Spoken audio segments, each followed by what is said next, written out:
हाय, मी प्रियांका. आज तुम्हाला ना मी एक खूप भन्नाट अशी युनिक आणि पौष्टिक अशी रेसिपी करून दाखवणार आहे. त्याचं नाव आहे बाजरीची खिचडी.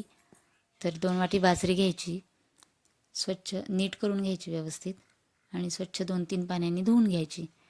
ती धुतल्यानंतर पुन्हा एका कापडावरती 15 ते 20 मिनटं सुकवायची. सुकवल्यानंतर पुन्हा ती व्यवस्थित पाकडून घ्यायची आणि पाकडल्यानंतर पुन्हा 2 वेळा धुवून घ्यायची.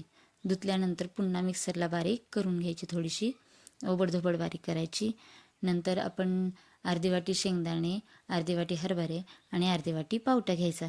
व्यवस्थित एक एक करून असं सर्व भाजून घ्यायचं. त्यानंतर आपण तोपर्यंत लसूण आणि खोबऱ्याची पेस्ट करून घ्यायची.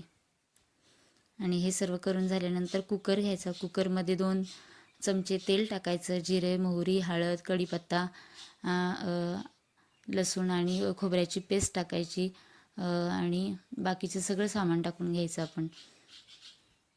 पावटा, शेंगदाणा, हरभरा आणि कोथिंबीर, मीठ, आपण जी वाटलेली बाजरी होती ती पण टाकून घ्यायची आणि मिरचीची पेस्ट टाकायची. आपल्याला तिखट कसं लागतं त्यानुसार आपण टाकून घ्यायची.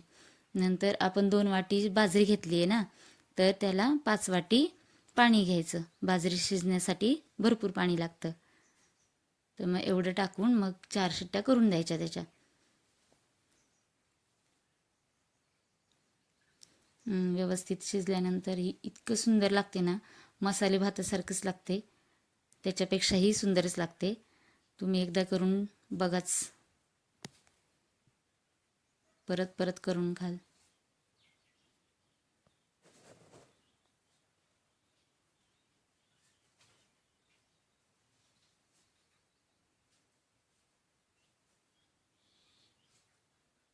तर माझ्या इथे आईंना, म्हणजे माझ्या सासूबाईंना तिखट फार आवडतं, म्हणून त्यांनी लाल तिखट पुन्हा थोडंसं टाकलेलं आहे.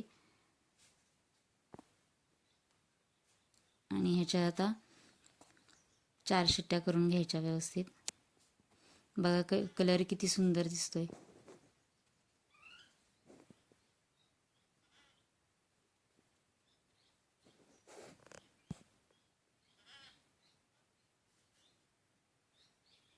तर अशी झालेली आहे आपली खिचडी.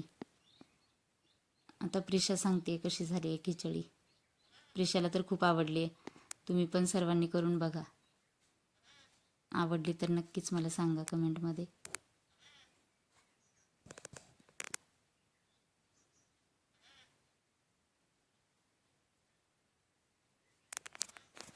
Bye bye.